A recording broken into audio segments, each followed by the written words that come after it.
All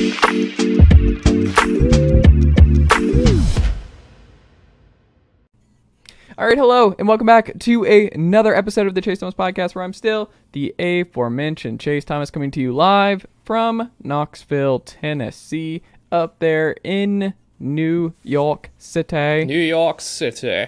Fangraphs Jon Tayler. John, good evening, sir. How are you? I am doing well. Do you think people like that bit, or do you think they even notice it? The New York City thing? I think they notice it. I think at this point, the bit... Not to notice. The bit is in. The bit is in. The bit is happening. The bit is happening. It's a part of what we're doing here. No, John, it's good. I like it, and It's a great show. So well, the bit, I will continue the bit forever. I love what we do in the shadows, and I will always rep it if I get a chance. And to be clear, not that what John and I do in the shadows specifically. No. I keep my apartment well lit. I don't like sitting in the dark or in shadows. It's unnerving to me. Have you ever read with like the little book lights with it dark everywhere else? No people do that. I can't do that. I used to do that, but I've found for myself that if I'm in a dark room with only one bright source of light, it's an easy path to a migraine. Like I never get migraines, but that'll do it for me. Same. My vision and everything else, it's not a recipe for success for me, John. What's also not a recipe for success is giving Dansby Swanson all of the years and all of the money, Jon Tayler, which is what the Chicago Cubs did. I don't think, but that's the thing. I don't think they gave him all the years and all the money. He got less than all three of the other major shortstops, both in terms of years and dollars. I think he was actually pretty fairly paid. I think it's pretty clear, and the whole market seemed to agree. Dansby Swanson was number 4 of the 4 available shortstop options. He signed last, he signed for the least, he signed for the shortest, and he signed with a team that is of the 4 teams who, did sign a big shortstop, assuming that whatever happened with the planned Carlos Correa press conference and whatever injury thing cropped up there. I'm assuming it's not a big deal because I feel like if it were, we would have heard something by now. But the Cubs are probably the furthest away from contending of that. I guess it just depends with how you feel about where the Giants are and what their odds are, both in the West and in the wild card. Whereas the Cubs obviously have an easier path division-wise, but I think it's pretty clear that he was not particularly appealing to the immediate contenders because he was very clearly a tier down from Correa, from Bogarts, and from Trey Turner.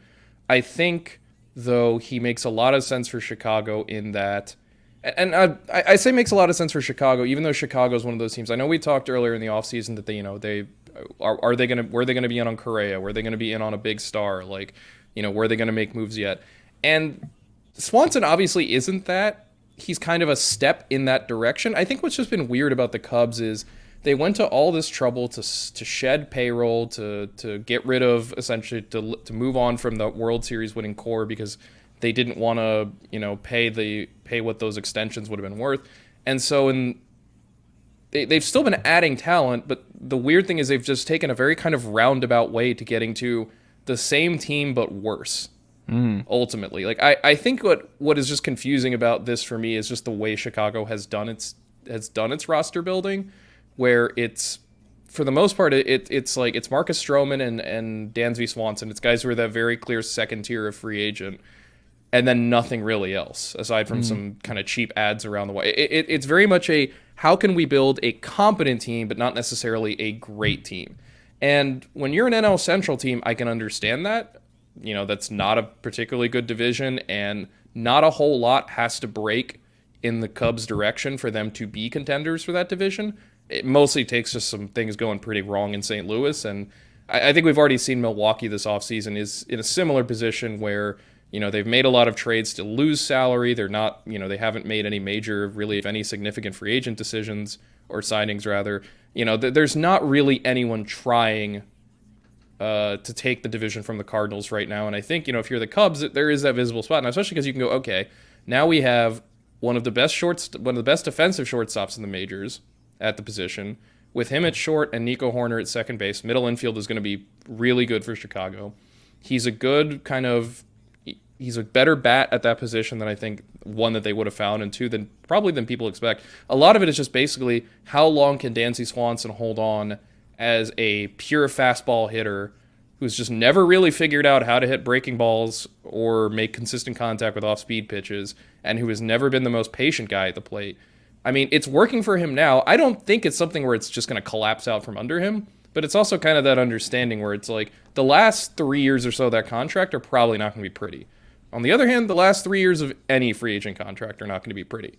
And I think what Chicago is trying to do now is kind of set up that it's not quite, it definitely wasn't a skinny rebuild because this team got real bad, but I think they're trying to kind of play that lower end of contention, like, you know, we'll aim for like 84 wins and see where that gets us. And I think if that's your strategy, Dansby Swanson is about the best option you could get there, because otherwise it was going to be Horner at short and who at second base? I don't even know who the Cubs' projected starter at second base was. I think it would have been Nick Madrigal, I guess. Yeah. But that's, as we've talked about, he's just not he's not capable of producing even league average offense at his position. And the jury is still pretty out too on whether or not he's a capable defender at second base. I think you'll probably see the Cubs sometime between now and spring training try to offload Madrigal onto maybe a rebuilding team like Miami or Boston. Pittsburgh, or this is why I don't deserve this, or maybe Colorado or something, and see if there's any interest in someone who has, who's not going anywhere this season, being like, yeah, this guy was the number 3 pick in the draft. Let's see what there is here, if anything at all, beyond slap hitting and some decent base running. But I think Swanson fits the Cubs well. I don't think he necessarily makes them contenders in any real sense, but I think he makes them better. And better really seems to be, otherwise, if the Cubs aren't going to get better, what are they going to do? And, we've talked about, there's the next wave of talent for them is still probably a year or two away, but there's also no guarantee any of that really pans out. There's still a ways to go for a lot of those guys to prove that they are, even just to get to the majors, much less prove that they're, valuable, viable, regular major leaguers. So I think it makes sense for Chicago. I just don't, it's just not a move that I think is going to, it obviously does not it doesn't make the Cubs NL Central favorites. It doesn't make them, I think, realistic World Series contenders. It just kind of puts them in that crowded group of NL wildcard aspirants, I think, which is, granted, a step up from where they were, but, it's still, they still need some things to break right for them to have the season work out for them. And I think part of that too is, you look at that rotation, which right now is topped by Stroman and Justin Steele and, Jamison Taillon, the other major free agent signing they made this offseason. Kind of, again, in a similar tier as Swanson and Stroman the year before him, that kind of middle tier free agent. None of those guys have terribly much upside, but they are all competent enough to keep Chicago. This is just a competent roster. It's not a good one. It's just functional. And there's still some holes, I think, that need to be addressed, but for the most part, I think Chicago has a team that should be able to get into the 80s win total-wise. I just don't know how high up they're going to make it. It feels like the Ricketts are like the way they're building this time, and I don't think the wave is as enticing as the Theo wave, where they tore it to the just the bare bones and rebuilt this thing. And I think it's a little bit different in terms of the guys coming up. There's just, correct me if I'm wrong, but it doesn't feel like we're getting the next superstar driven wave. There's from maybe Chicago a guy like Pete Crow Armstrong wave, or like eventually, but no, there's no Chris Bryant, Javi Baez, Anthony Rizzo level talent in that system right now. I don't think anyway. I just think for Chicago, again, this is, if you're going to exist as a Major League Baseball team, and you're not going to be you're not in the middle of a rebuild, then this is kind of it's almost like, what else are you going to do? This is kind of what you have to do.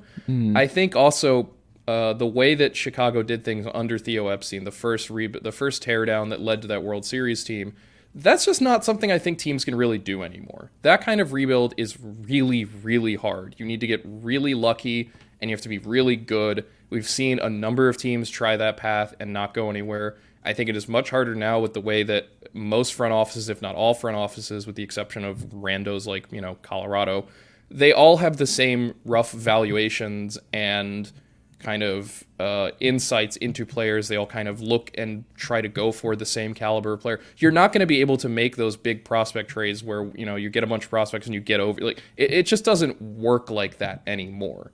It is really hard to build a team that way. I think you're seeing like Washington is trying, but I also think Washington is doing that in part because of their issues with ownership. Unless it pretty much looks to me like unless a team simply does not have the money to field a competent major league roster, or better said, if a team doesn't have the money, then the rebuild really, or that kind of teardown seems to be their only path. But in Chicago, I don't really see how that would have worked. In part, like I said, because it's very hard to build a team like that. And also I don't really see how that would work even necessarily with Cubs fans to tell them, okay, you got your championship, now we're back to Shitsville. Like, you have to try. And I know that this is, again, Swanson, Jameson Taillon, Marcus Stroman, like, Seiya Suzuki, this is not a World Series team. Not by any real stretch of the imagination. But it's better, and it should be part of the NL Central and playoff conversation. I just don't see much overall upside, though. I think that, like I said, this is like an 83-win team with the upside of like an 85-win team. There's not really a They're huge trying to do a here. little bit each year, right? Like Suzuki was last year and Stroman, and it's Dansby this year. But it's just so weird because I just don't understand why you don't just pay Contreras then. Like, why would you not just, if you're going to go spend on Dansby, just bring in Contreras? And it seems like they're a favorite for Trey Mancini last I saw, so it looks like he's a real option at first because there's still a hole there. Yeah. But I also think when I look at this roster, I think, and I don't know if you share this, but like Happ, Bellinger, and Suzuki in the outfield, Mancini at first, Nico at second, Dansby at short. Then you look at Young Gomes at catcher, but I'm like, man, if you just brought back Contreras and then you never let Chris Bryant get away, then you're like, oh, they could win the NL. Like, that's one of those groups where like there's a path if you spend a little bit and you really kind of fix the rotation a little bit more, you invest a little bit more, and you go after a Verlander or whoever. Sure, I just don't think the Cubs are in that level of spending anymore, and I think it's kind of. I just don't understand why you didn't bring Chris Bryant back. Like, if they're doing this, Bryant with the contract. That's the thing with the contract he got, he was never gonna come back. The Cubs were never gonna give him that amount of money. Why though? But I think that's the thing. Like, because ownership doesn't want to spend that much money. I think it's similar to it feels where like they do in like little increments. They're just doing a little bit. They're like, all right, we'll do a Dansby this year, and then we'll do whoever the best third baseman is next year. At the end of the day, that's still cheaper, and I think that is something you can't overlook with a team like the Cubs, or similarly like we talked about with the Red Sox, is they don't want to play in the top end of the market because the top end of the market is very, very expensive, and they have convinced themselves that this alternate route of team building where you just do a bunch of mid-tier contracts and try to supplement that with whatever you can come up with out of your farm system. Look, I don't agree with that as a particularly smart team building strategy because to me it is very volatile and it has a lot of potential variance. You've seen it with the Red Sox, you saw it with the Giants. I think we might see it with the Cubs to a certain degree because it really, really means you have to hit on your player evaluations out of the farm system, coming off of the waiver wire, career minor leaguers. You have to be able to coach those guys up because the ceilings on those mid-tier free agents, the ceiling on a guy like Jameson Taillon, the ceiling on a guy like Dansby Swanson, understandably, those are lower ceilings than on like Carlos Rodon or Carlos Correa. Those are the elite free agents, but Boston, Chicago, that they don't want to pay for that anymore. And you can agree or disagree with that. I personally think it's, like I said, I don't find it to be a particularly either efficient or smart way of building a roster unless the primary goal is to spend as little as possible in order to build a playoff contender and to try to stay away from paying luxury tax overages, which, sure, if that's something you care about, whatever. But I can see why Chicago's doing what it's doing. I just don't necessarily agree that it is the best strategy because, again, the thing is they've just taken a very roundabout way to getting to a team that is less expensive and also not as good as the one they could have had if they had just kept the band together, I think. And I think that's what's so frustrating if you're a Cubs fan. Like, this is a much more painful, boring way of going about it than had you Well, because I think, too, it's their teams are, like I said, are not really doing the teardown route anymore unless there is no other choice. In part because, like I said, it's so hard to build a team well that way that I think teams would rather do this kind of, I've called it a skinny rebuild before, but I don't even know if that's really the right terminology at this point. This kind of more middle path of we're not going to spend a ton, but we are going to spend a bit, and we're going to focus on improving the farm system. We're going to try to do the two things at once. It's just a matter of, but where does that leave you ultimately? Like, it kind of caps your roster's upside or ceiling at, like, 80-something wins. Right. which is enough to get you into the playoff conversation, but really is not much more than that, you know. And you could say, oh well, but look at the Braves last year. Look at the Braves in 2021. Look at the Phillies in 2022. Those were wild card teams, and they went all the way to the World Series and even won it. Like, you know, you can. Sure, but those teams also do have the big money deals. You know, the Phillies got where they are because they gave Bryce Harper $300 million. Like, the Braves are where they are because they have an immensely good farm system and have also been willing to pay for top-end talent, although very much not the case this year with Atlanta. Atlanta's had a very quiet offseason, I think, aside from the Sean Murphy trade. And I go back, like, when people ask me, like, oh, what do you think of the Dansby? Like, I've said on this podcast for months now that he's gone. Like, I was like, I didn't think. I mean, it's pretty obvious when the Braves want to keep someone and when they want to let someone go. For sure. And I've said, like, Elvis Andrews, opening day shortstop for the Atlanta Braves next year. It's very possible. I don't know who the option is. It's not going to be a big money guy. It's just going to be internal. And there's no real options on the peripheral, right? Like, there's no one out there they can really trade for at this point. Like, there's no one. Unless you want to do Worlds Collide, and I don't think the Padres would do this, but Fernando Tatis, it's time to start making the text. I think the Padres give their current core 1 year to figure it out, to see if it works, and then next year for starters in the winter, they'll have Manny Machado opting out almost certainly, so that'll change the. You think he's opting out? I think so. I think he'll take, assuming he has another season like he did last year. I think he'd be a fool not to try to get one last big deal out of the market before. I mean, Xander Bogaerts got the big money after opting. Everyone gets big money after opting out. Look at Carlos Correa. He will be 32 though, I think, right? He will, but he's also going to still have the reputation as a great defensive third baseman, as a fantastic hitter, as a good clutch hitter, and a guy who seems to have really matured in terms of both being a player and a clubhouse guy. I think that's going to be really appealing. He's the third baseman for the Cubs sign next year. That would be very funny if they just eventually got around to it later. But I think the Padres give Tatis and Soto and Machado and all of those guys and Bogaerts now 1 year to try to make it work, and then presumably try to reconfigure that based on whether or not Machado opts out, what Tatis looks like coming off the suspension and coming back from injury, and whether or not they can make any progress on a long-term deal with Soto. But as for Atlanta, like I think you're right. I don't really know what the outside options would be at shortstop that aren't like Elvis Andrus or Jose Iglesias or someone like that, you know? Or it's just we throw Vaughn Grissom out there and we just see how it goes. We give it 2 months. And if 2 months in he's really struggling and he's not producing, then we can try and go do something else and maybe make a move somewhere else, you know? Maybe by that point, I mean, Miguel Rojas has been a popular name on the trade market, the Marlins shortstop who's a very good defender. Maybe by that point, Miami's thinking, you know what, the season's not going anywhere by now, 2 months in. Let's see if we can move some veterans and keep bringing in cheaper, younger prospects. That might be a type of Atlanta move to get a guy who's just, you know what, you know, we get a good defender. We can trust him out there with the glove. We stick him at the bottom of the lineup. We'll be fine. You know, whatever he produces is gravy, especially because you can consider it, too, that, you know, what you lose in terms of Swanson's bat no longer being in the lineup, you gain from now having Sean Murphy in the lineup on the regular. Well, also Michael Harris in year 2. And a full season of Michael Harris and whatever Grissom can provide on his own and, you know, so on and so on and so forth. Can I say, too, I think Grissom's going to be a better hitter than Dansby Swanson.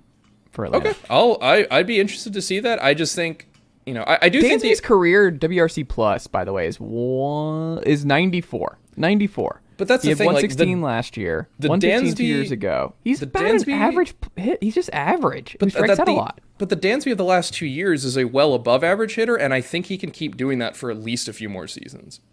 I don't know. Look, it's a risk. The 25 it's a homers. Risky bet. It's risky, man. Well, that's why he was clearly number 4 of the 4 options and why he got the smallest deal, because I think a lot of contenders looked at him and went, yeah, we feel pretty good about the next 2 or 3 years. It's everything after that we're worried about. Whereas with guys like Bogaerts and Correa and Turner, you're like, no, I feel good about these guys for at least the next 6 years. You know, the real pain for those contracts isn't going to come for quite some time. And I think maybe that's why the Correa stuff is being held up, where it's like, we're giving Carlos Correa a lot of money. Let's make sure that with all this money that everything checks out. Sure. Medically. Or, I mean, this also could just be he's got like a bad cold or something, and they just had to. I mean, everyone is sick across the country right now, so it may just be. Do you think that's what it could be? I think so. I mean, I do find it weird that the Giants simply said it's been postponed, and that it's just kind of vague injury or illness stuff, but I think if it were something super, super major, we would have heard about it by now. I feel like it would have leaked somehow. Then again, it feels like the big news always breaks like 30 minutes after we finish recording. I'm glad you said that, John, because I saw the Correa, and I was just the Correa thing happened like 2 hours after we were done recording. The Judge signing happened like 2 hours after we were done recording. Like, it's very annoying. It's just very annoying. Just sitting there being like, well, I'm glad I talked about Aaron Judge maybe leaving the Yankees, only for by the time everyone hears this. And it's funny, they only just officially announced the deal today. They finally finalized it. I assume Judge was on vacation or something, but that press conference will be on Wednesday to announce him as the future forever Yankee. For sure, and they had a good tweet. The Yankees did. About how the arson judge making an arson joke. Yeah. But in terms of actually what happened here in the Correa signing, because you were wondering if Farhan Zaidi was going to actually pull the trigger on something like this, if they were actually going to go down this big money rabbit hole. And I mean, San Francisco's been looming on the periphery for a while, and they're a good team, and obviously have played above expectations the last few years.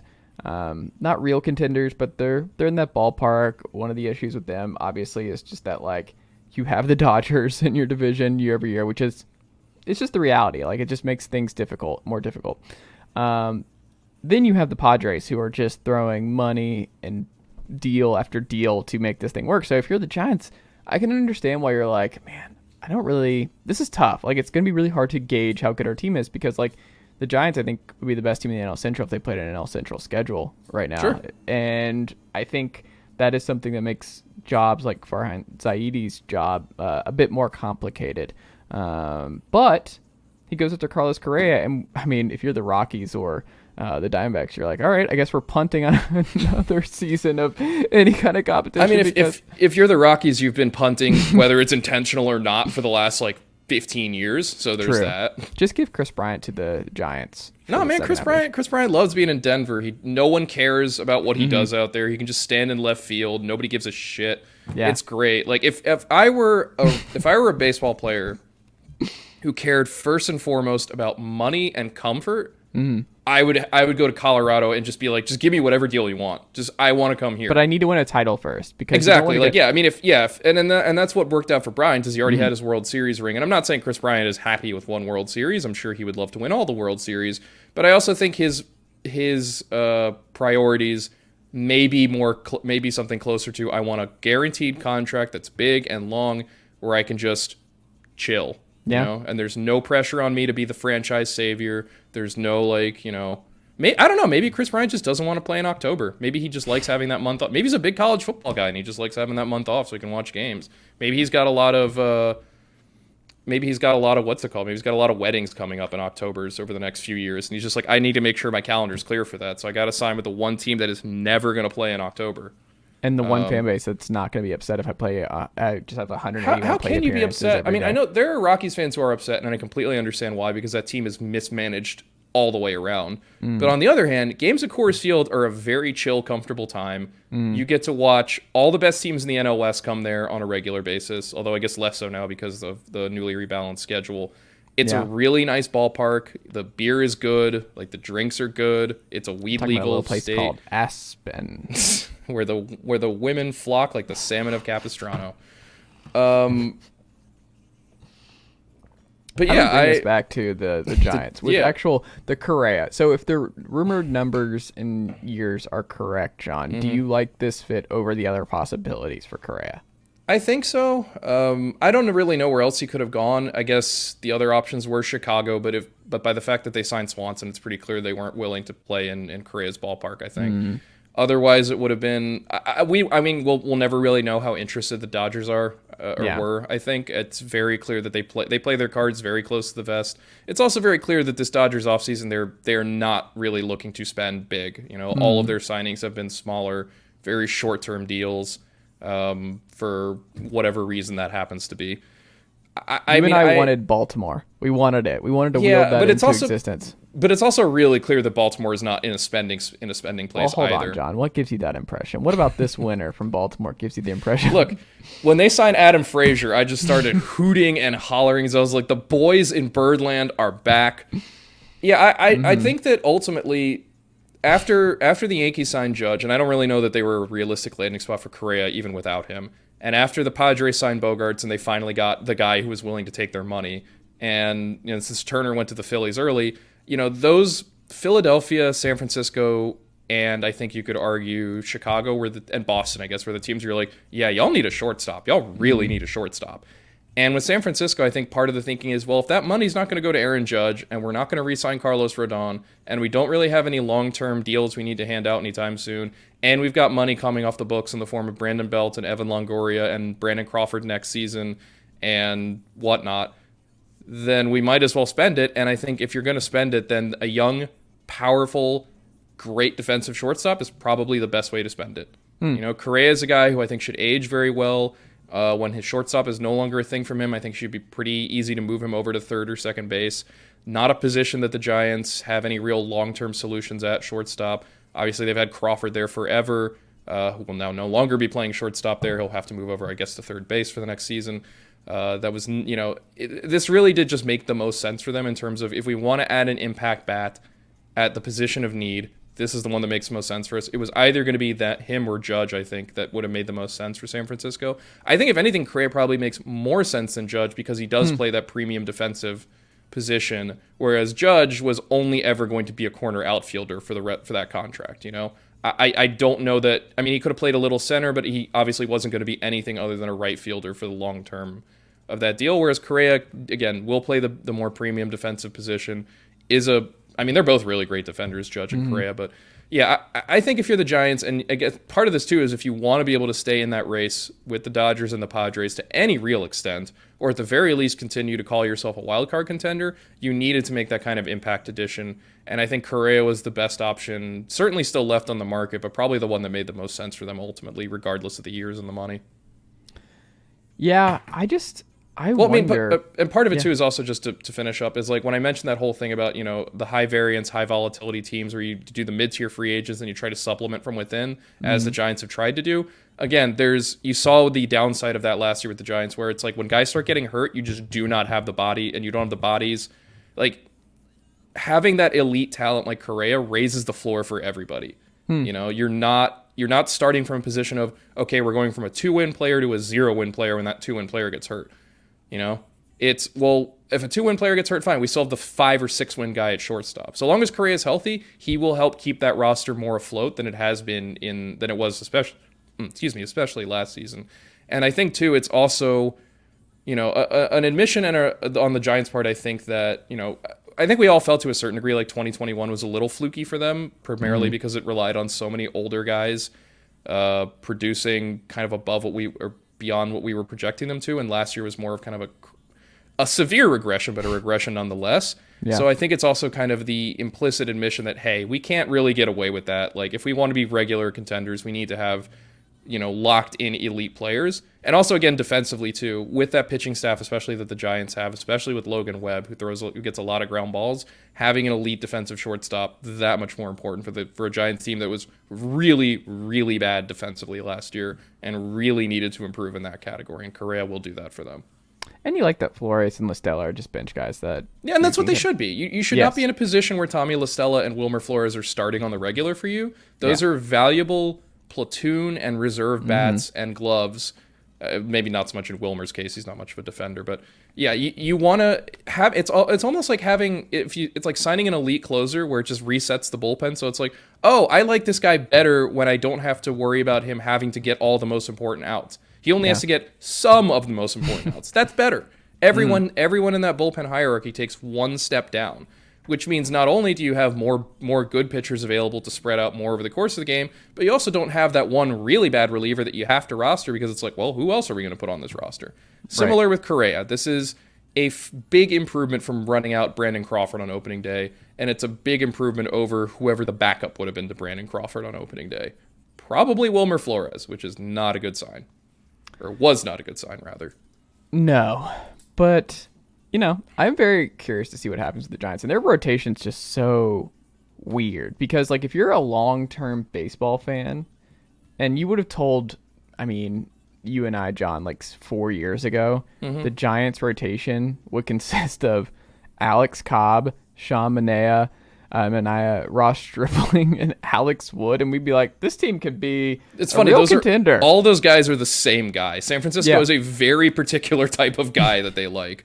For what it's worth, I really like the Stripling signing for them. I thought that was a perfect fit. But They're all old outside of Logan Webb. 32, 33, 31, and 35. it's very much a placeholder rotation because I think San Francisco is another one of those teams that has decided we are not handing out long-term deals to pitchers unless they are like the elite of the elite.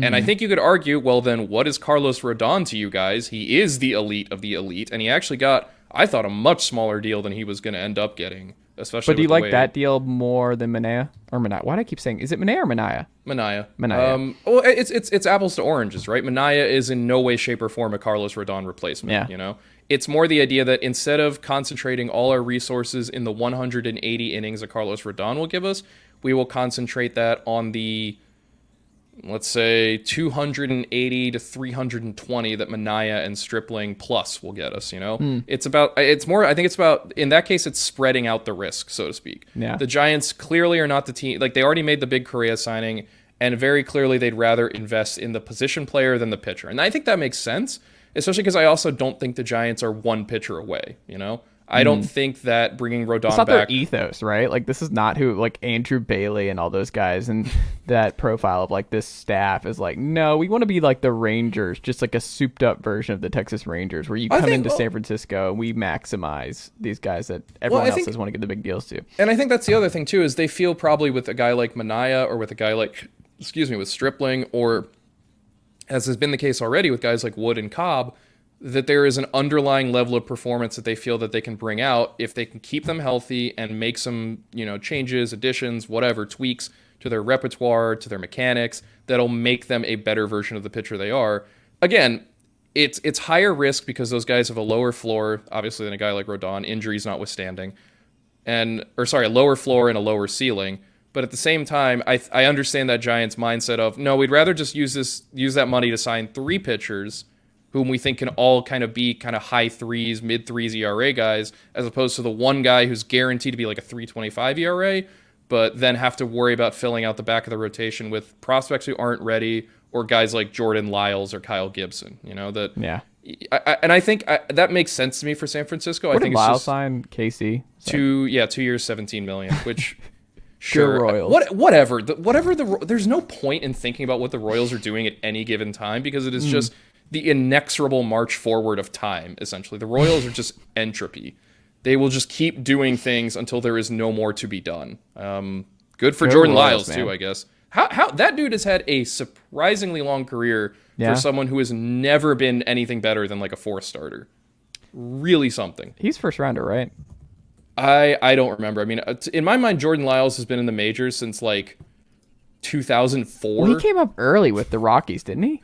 Oh, he was a Astros draft pick in 2008. But did he debut with the Rockies? Or No, he was in Houston for 3 years, and then Okay. he went to the Rockies. And then here's how many teams Jordan Lyles has been on. This is actually kind of fun. Houston, Colorado, San Diego, Milwaukee, Pittsburgh, Milwaukee again, Texas, Baltimore, and now Kansas City. That is team number 9 in what has been an 11-year career so far. Also, fun fact, and I don't know how many guys like this are left, Jordan Lyles was on the last Astros team that was still in the National League back in 2012. Wow. Yeah, and he is a marker for the end of one era and the beginning of another. Jordan Lyles. He's like one of the rings on the inside of a sequoia where you can tell it's like, oh, this historical event, the Jordan Lyles year. Fangraphs, writers, use this if you can. Yeah, John please. will appreciate it. Do something. I mean, we have someone writing. Michael Bauman actually wrote the Jordan Lyles signing analysis that'll be out. You can edit it in. You're an editor, John. Edit in Jordan Lyles, this portion of it. Look, Bauman wrote it. There's a good chance he's referencing sequoia tree rings anyway. Like, It's true. But yeah, I I Bauman. think It's just the unfortunate thing is the South Carolina stuff with him. It's just we all can't be perfect, but when I see the Gamecock stuff with him, I love that for you. The SEC stuff is the game breaker. It's just it really bought it. Look, I don't like it any more than anybody else, but they're frauds, and I hope nothing but the worst for them. Yeah, now you have to have Bauman on this podcast, and don't talk any baseball. Like literally no baseball. It's just SEC and college baseball talk. I mean, I'm here for it. Remember when South Carolina was good at baseball? It's a long time ago. Michael Baumann does. Yeah, he does. That was years and years and years ago. Like 20 We can talk about years Chase now. Dillender going number 1 overall next year. Look, honestly, if you want a college baseball podcast, he is an insane college baseball sicko. He loves college baseball. See, I can't do that. Like, there's just too much going on. And you just have, like, Cal State Fullerton's good, and there's just so much stuff to watch all over the place. You're like, there's no way I can have a great handle on this until the regionals, super regionals, and all that kind of stuff. All I can do is Tennessee baseball. And I've got the Braves, Major League Baseball going on. How is he able to juggle all that? Can't do it. Beats It's me. too much. But I highly recommend you have him on, especially around the draft, because he's also a big draft guy. Because especially with that running into... because they do the draft now after the tournament or before? It used to be during, which I always found to be the dumbest thing. After. It's after now. Okay. It has to be after. So look at that. You can do an NCAA tournament pod. You can do some draft podding too. Mm-hmm. You can do the Chase Dollander talking. Future Chase Burns talking. Who got the number 1 pick this year? Pittsburgh. Is it Pittsburgh or is it Washington? I can't remember now. Either way, Chase Dollander, future guy who's going to get traded in 5 years to a better team. Like, it's great. He's going to be awesome. Chase Dollander is a great player. And you know what's also going to be awesome? You get to watch him up close and personal. Yeah, so it's Pittsburgh 1, Washington 2. Okay. So also, we need to have like a ban on Detroit having a top 3 pick. They have the number 3 pick. They're not allowed. Well, the funny thing is, I mean, I don't know enough about this draft, but from what I've been told, it's a 2-way race for the number 1 for number Good. 1. Right? They don't deserve it. It's Dollander, and then it's the LSU outfielder, right? Yeah. I forget his name already, but so No Detroit. surprise that LSU and Tennessee are the co-favorites to win the SEC this year.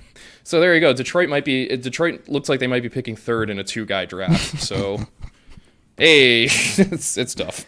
Mickey Moniak, come on down. Oh boy. You know what's weird, John? Andrew Benintendi signed a long-term deal, long-term-ish, with the White Sox.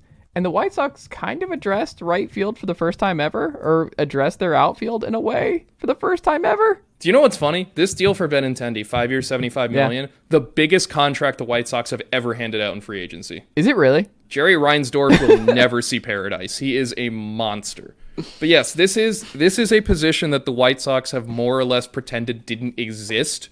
Yeah. For the last forever. Remember that year when they had Nomar Mazara as the opening day starter? Yes. Like 4 years after Nomar Mazara was a thing. Just remarkable stuff how little they have tried in the outfield corners. He's just like, what's Maglio Ordonez doing? He just once Maglio hung it up, it was like, that's it for me. I'm taking a break from right field. And it's funny too because they've passed up they passed up on Bryce Harper, obviously back when it happened. They were not at all involved in the Aaron Judge sweepstakes. Really all the major corner outfielders who have passed through free agency over the years have not. Chicago has never been on any of them. For whatever reason, though, Benintendi is the guy they decide to make the move for. I think, again, because Benintendi is very clearly that next tier down of free agent where he would be amenable to a $75 million contract because it's clear Chicago, like their crosstown rivals, like the Red Sox, like a few other teams, would prefer being the kind of contender that hands out middle-level free agent contracts and doesn't really spend to that ultimate extent. The problem with that is, on the one hand, Benintendi fills a hole. He is an above-average player in terms of he's a good hitter, good at making contact. He's a fine defender. He's an okay base runner. But that's the thing. He doesn't really have one elite carrying tool. Do you know what I mean? Yeah. Probably the hit tool is the closest you get, and that's maybe like a 50. Yeah. You know? Otherwise, he's, again, an okay defender, a worse base runner than he really should be, has never really developed much power. Which is weird when you consider the gun show that he's been bringing to the table forever. It is. Speaking of SEC baseball, Arkansas boy. But, yeah. But yeah, it has just never fully clicked for Benintendi for whatever reason. I can't... Was he a Red Sox? Yeah, why are we doing this? Why are we doing this? That whole 2018 team has just been scattered to the wind. It's absolutely amazing. That was only 4 years ago that the Red Sox not just won the World Series, but also did it with the most dominant regular season team they have ever assembled. And 4 years later, it is just completely gone. But think of the savings, John. Passed directly onto me, the consumer. But yeah, Can Jeter Downs make this team?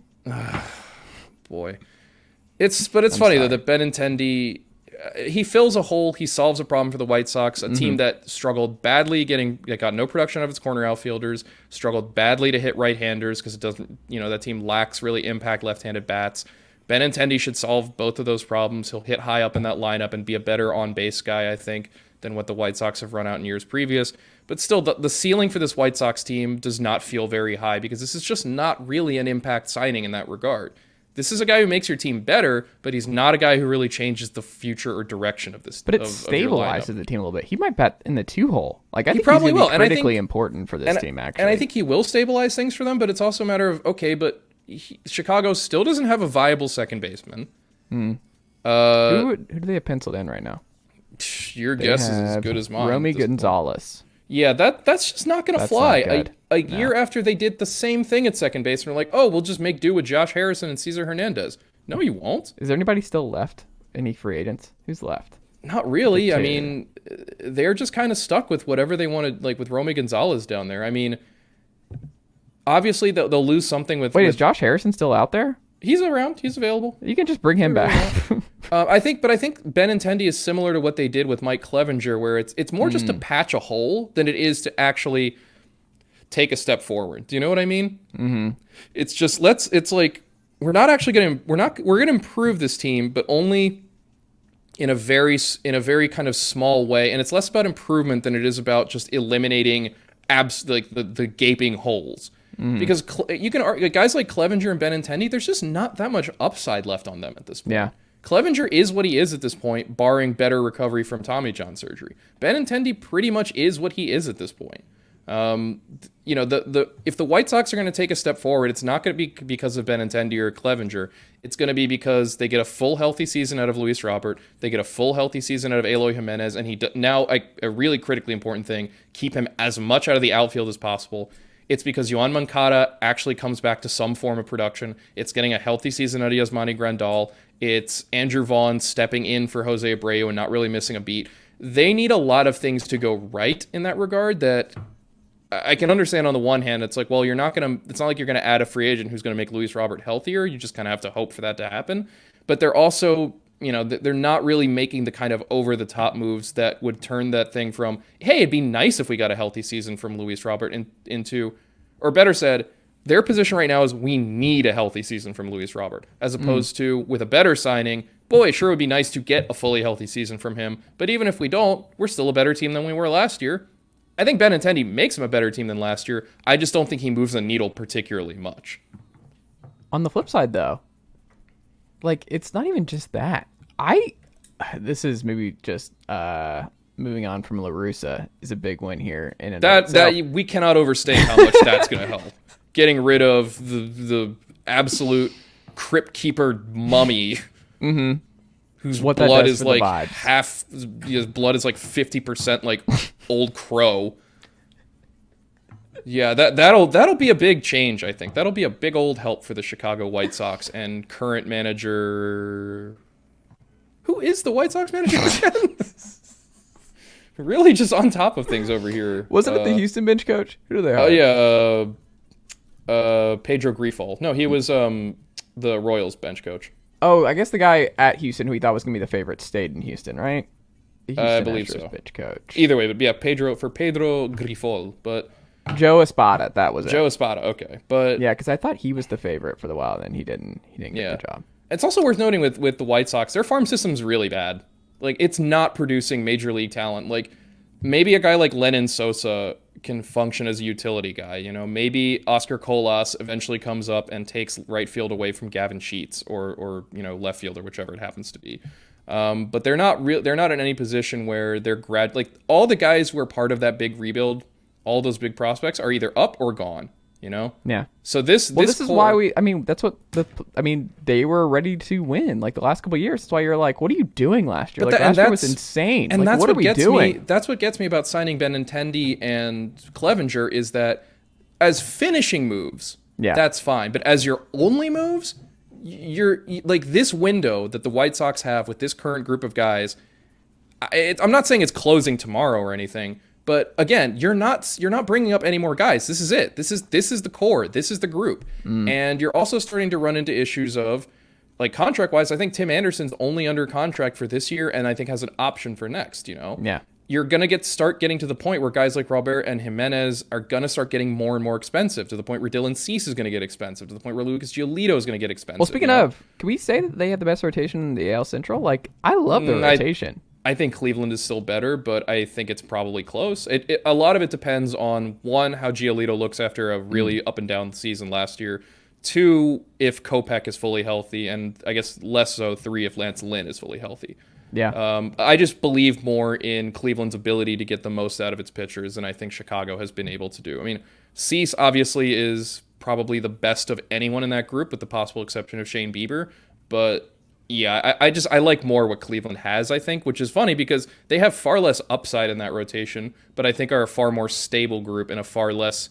There's also, I think, way less drop off. Like if someone if let's say Kopech can't start the season healthy, the next guy up on that depth chart is Jimmy Lambert, Davis Martin. Like, that's not ideal. Those are not guys you want to be relying on for any extended period of time. Those are guys you want making spot starts. Maybe eventually moving into rotation roles going forward once Lynn and Giolito and Clevenger have all left, and you're rebuilding around Cease and Kopech. But yeah, that's Chicago has no real depth in its minor leagues, and is so reliant, I think, on a particular group of guys getting and staying healthy and productive that, again, the variance, the potential, range of outcomes is really wide for them. I think in a similar way to the Red Sox, in a similar way to the Cubs, and similar to what the Giants went through last year.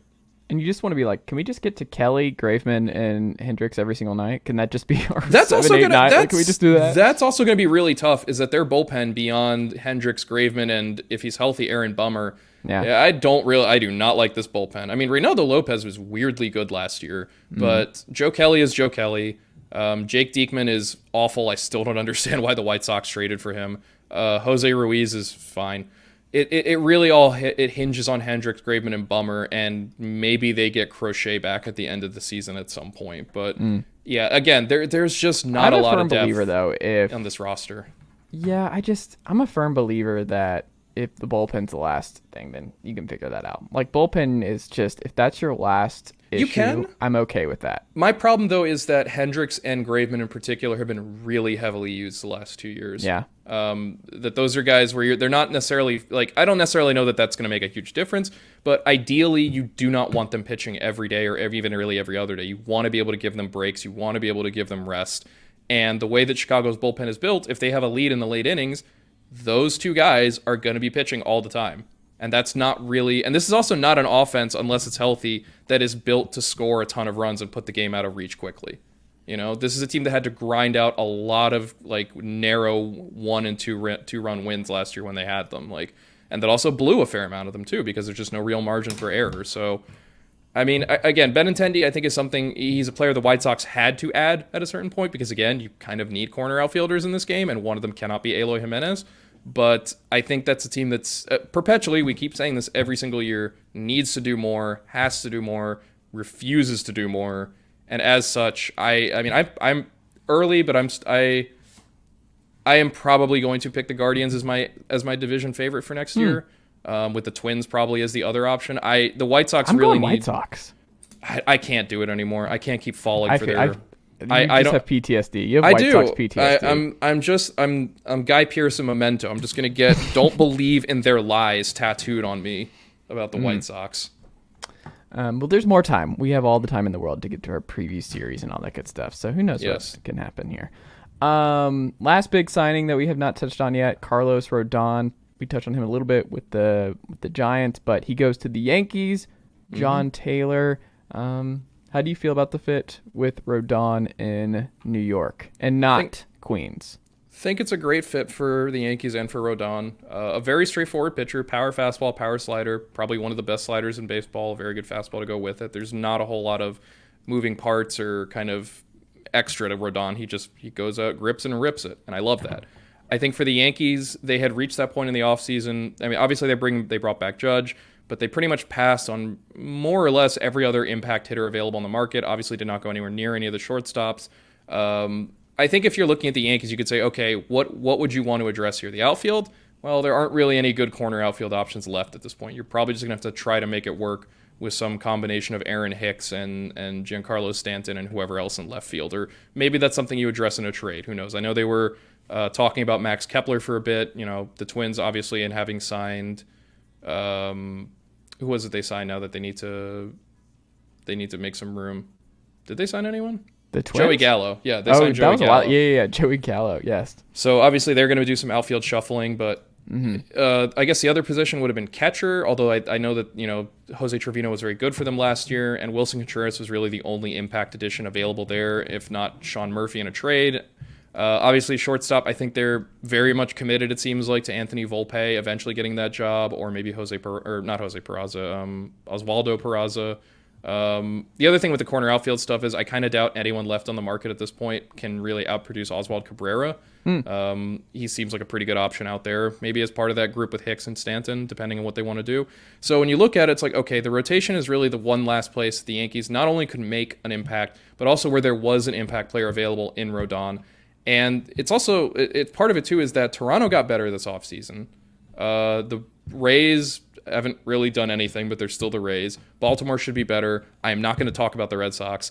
This is as much about creating that space between New York and Toronto as it is about, well, this is the last guy really who's going to be able to make that kind of impact.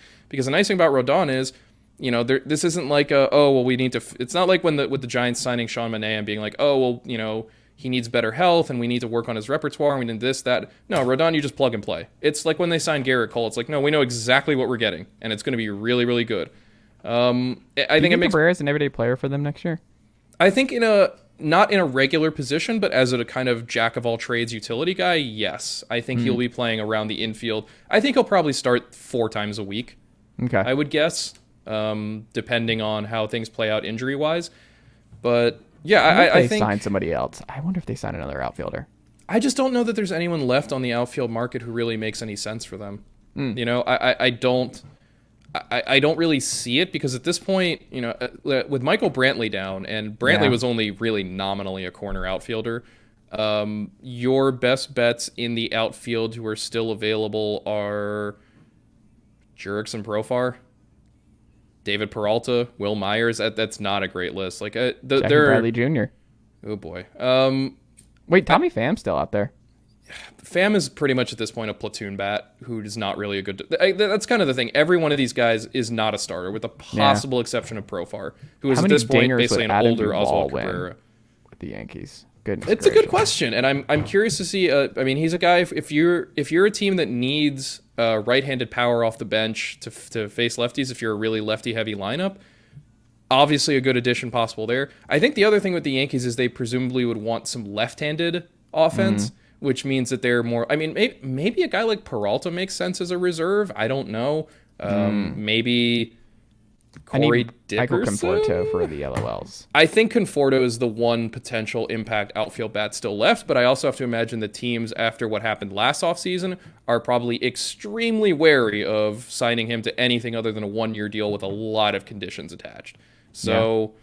I imagine that Conforto is probably going to be one of those guys who's still available in free agency going into spring, or maybe not going into spring training, but definitely who should still be available in January. And I wonder if the Yankees will get involved in that, if they will feel like, you know what, screw it, we'd rather just plug him into left field and see how he does. And if it doesn't work, well, we'll figure something else out. I think, but that is also probably predicated on being able to dump Aaron Hicks somewhere and being able to rid themselves of what's left of his contract.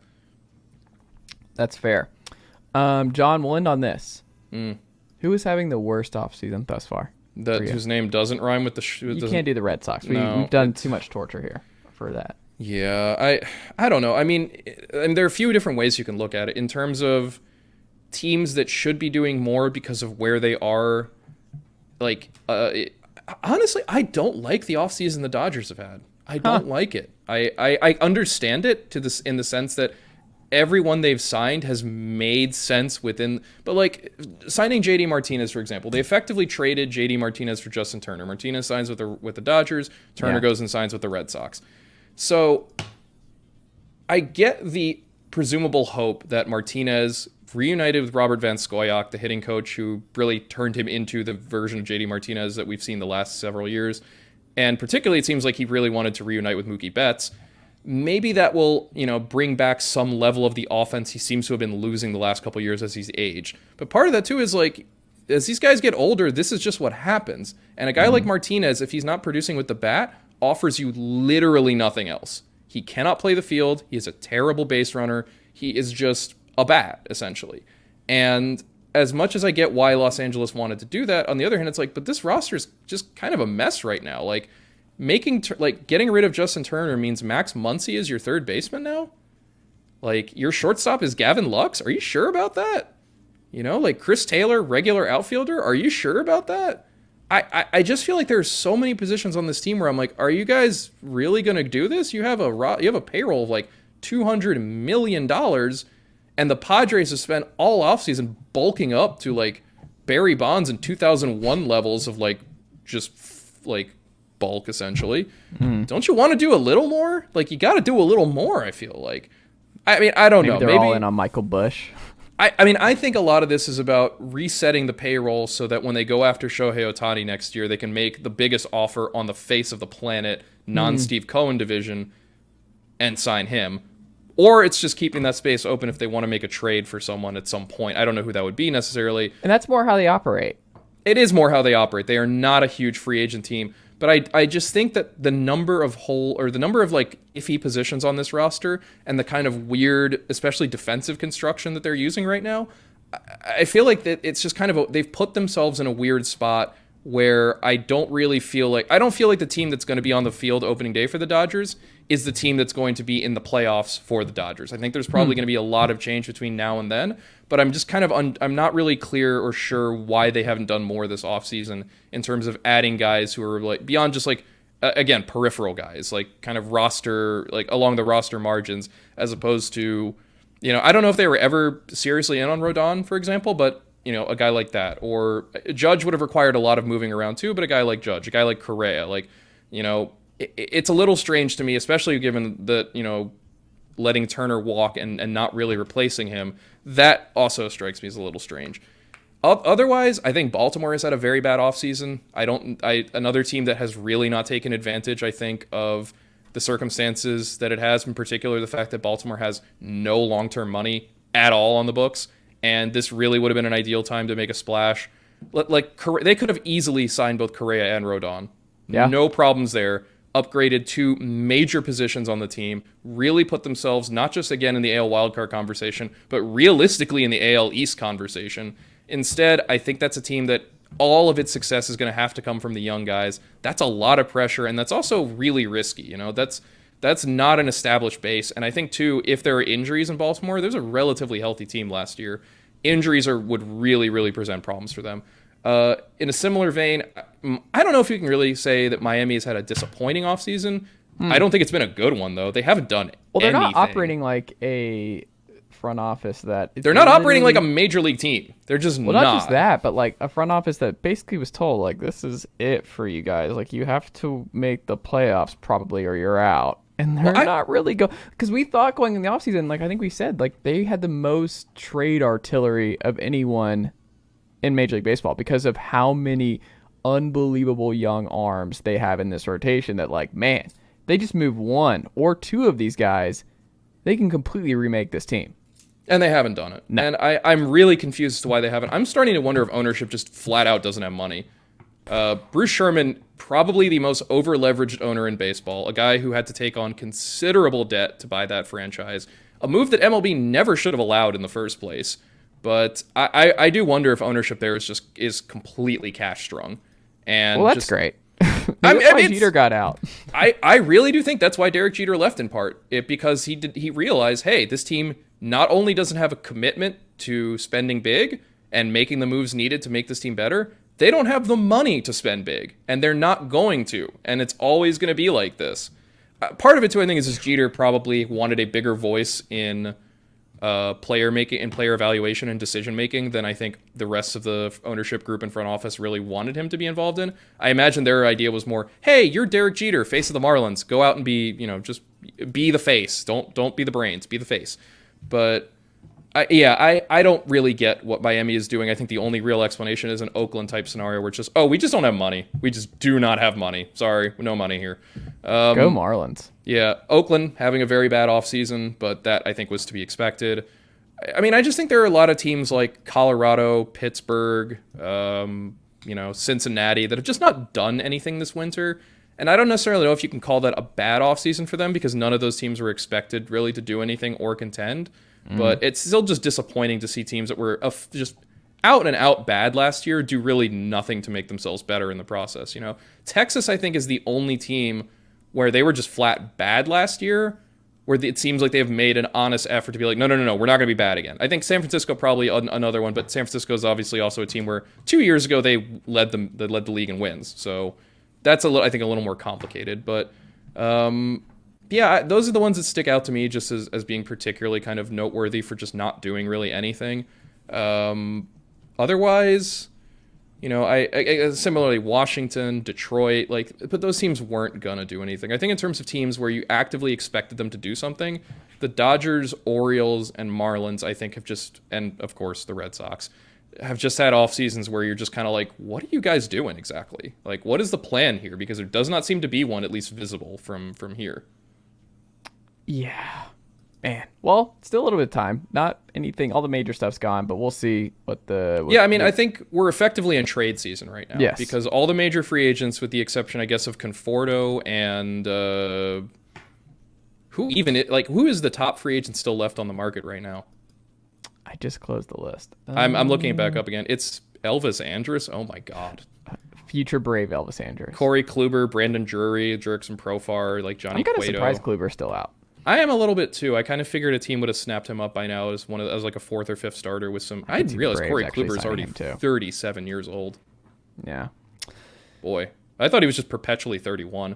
But yeah, the guy. I think the most impact free agent probably still left is Nate Eovaldi, and after that, it's a bunch of 1 to 2 win guys who are more just about filling out the margins of a roster than about adding anything really substantial. So I'd say the next thing we're looking for once the holidays are over is whatever trades are kind of still left to make. The major free agent. Well, I'm looking forward to the Dodgers making a big trade 2 hours after we get off this call. Yeah, 100%. The Shohei Ohtani trade is happening sometime in the next 6 minutes. Yeah. So I feel like it's Javi Baez or something. They just do some kind of reclamation project. That would be so weird. Oh my God. And it would just that it'd be like, oh wow. Putting him at third, Muncy spot. That's actually kind of a fascinating idea. It's like, what if they go to the Tigers and say, listen, we'll take Baez and Eddie Rodriguez off your hands. Yes. We'll eat the money. We'll eat so much of the money. In exchange, you're not really going to get anything, but you're just not going to have to pay these guys anymore. Yeah. They've done this before, by the way. Do we remember the Boston Red Sox trade? The Nick Punto trade. Yeah. They've done this. Yeah. And it's something that a team with their resources can do. I just don't know if it really makes sense for the Dodgers to invest in... Baez very clearly is just he's never going to improve. He is always going to be this guy, and it's just a matter of will the batted ball luck fall in his favor or not. And then Rodriguez, I think, is a matter of I'm willing to give him the benefit of the doubt because his last few seasons have been really injury interrupted. But I don't know if that's a move that really makes sense for Los Angeles again, unless it's something where they have to give up literally no talent in exchange and just eat a substantial sum of the money. But I don't know if the Dodgers want to crowd their payroll with guys who have as much volatility as Rodriguez and Baez do. But I think it's a possibility for the Dodgers is to start going around at this point and telling teams, hey, have you got an overpriced player that you're not really thrilled about for the future? Come on over here. We won't give you anything for him, but at least you won't have to pay his contract anymore. Oh my goodness. Jon Tayler, what can the good folks check out from you and the team over at Fangraphs.com? So very exciting. Our prospect list season has begun. The Milwaukee Brewers, our top 38 Brewers prospects are out now, courtesy Eric Longenhagen. We'll be focusing first and foremost on the teams that have their complexes down in the Arizona region because that's where Eric is based. So coming in the future from us, you're going to see the White Sox, the Dodgers, the Reds, the Guardians, the Mariners, the Padres, the Rangers, the Royals. We're going to get all the Phoenix teams out of the way, assume with some of the Florida teams scattered in there as well. So that's the big thing to look out for is prospect list season. Otherwise, Jay Jaffe's Jaws profiles, the Hall of Fame ballot continue. He is almost at the end of his full profiles because I believe the submission date for the ballot is the very end of December. So you'll get those plus his full ballot once he's ready to release it. Similarly, in our offseason series, Dan Szymborski's Zips 2023 projections still coming out. We just had the Cubs come out today. The Astros will be coming out next week. We have 6, 7, 8, 9, 10, 11, 12 teams, I believe, out already. Yes, 12 teams. No, 11 teams out right now. 12 teams out right now. So obviously about half the league still to go. Otherwise, we're just we're catching up with all the various smaller signings now. But most of the rest of the offseason will be the big three of prospect lists, Hall of Fame profiles, Jay's Jaws stuff, and Dan's Zips projections as we get through the holidays and go into the new year. And then we, believe it or not, in like a month's time, we'll be getting ready for spring training, which is wild to think about. We're only 2 months away from the start of spring training. That's wild. Yeah. And that's the thing. The major part of the offseason, like you noted, it's over. All the major free agent signings have happened. Like, from here on out, it's really just about trades and all the kind of stuff that's going on around the edges. Season. They should call it the Jerry DiPoto Memorial Tournament. Or not Memorial, he's still alive. I refer to it as the Jerry DiPoto season. Like, it's not January, it's Jerry Jerry